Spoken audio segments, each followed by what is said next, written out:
Hi friends, welcome to the ETF Junction channel. I'm Sandeep Mishra. I'm Saket Kumar. Saket, since the day we've launched ETF Junction, we've been getting a lot of queries from different parts of the countries. So Saket, let's address some of these questions today. Well, Sandeep, it's very great to see such questions coming up, and largely these have been coming from the young investors. Why not? Please start. Our first question is from Rakesh. He's a 26-year-old lawyer from Lucknow, and he wants to know why should he buy ETFs and how should he buy or sell ETFs. Well, the answer to that question, Rakesh, is that ETF has come up as a new age investing instrument, and this has got so much of added features like transparency, cost effectiveness, flexibility, diversification, operational efficiency. These are some of the strong features which this product has. Also, you can buy it from stock exchanges from 9 o'clock till 3 o'clock when the stock market opens up, and also you have the advantage of taking it or purchasing it from the mutual funds who have been producing or manufacturing these products. Thanks, Saket. Let's move on to the next question. This question is from Shalini, a 35-year homemaker from Calcutta, and she wants to know if ETFs are regulated and what are the risks associated with ETFs.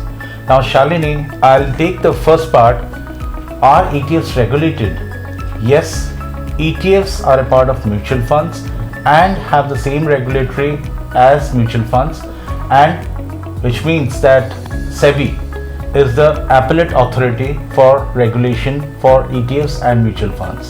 Saket, I think you would like to take up what she wants to understand about the risks of ETFs. Sure, Sandeep. As far as ETF is concerned, there are a lot of myths which is going around about ETF.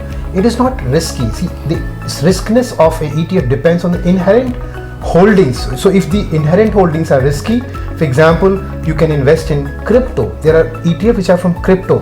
Now those are obviously, since the inherent holdings are crypto, it will be very risky.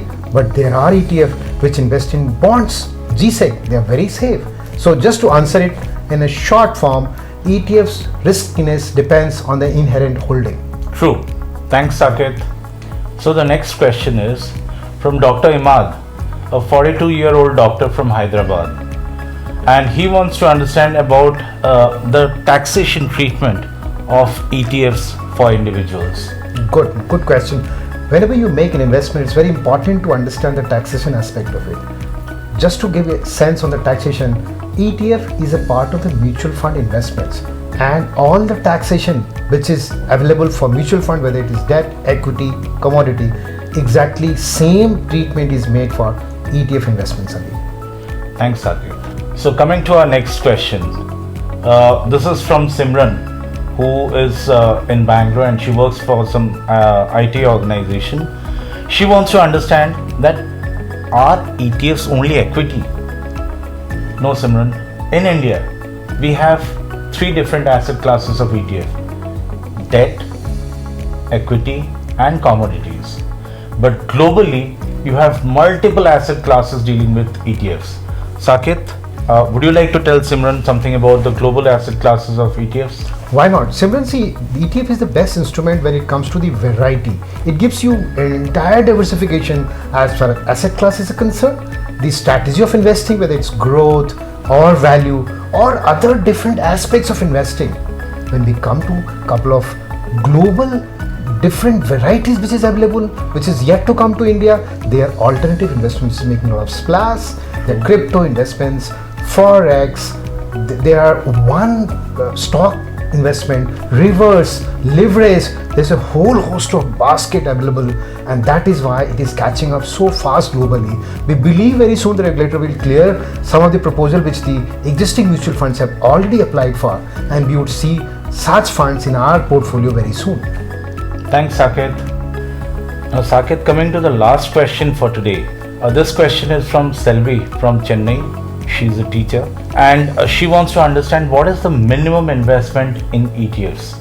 Hi Selvi, the minimum investment for ETF depends on what is the price at which it is trading in the market.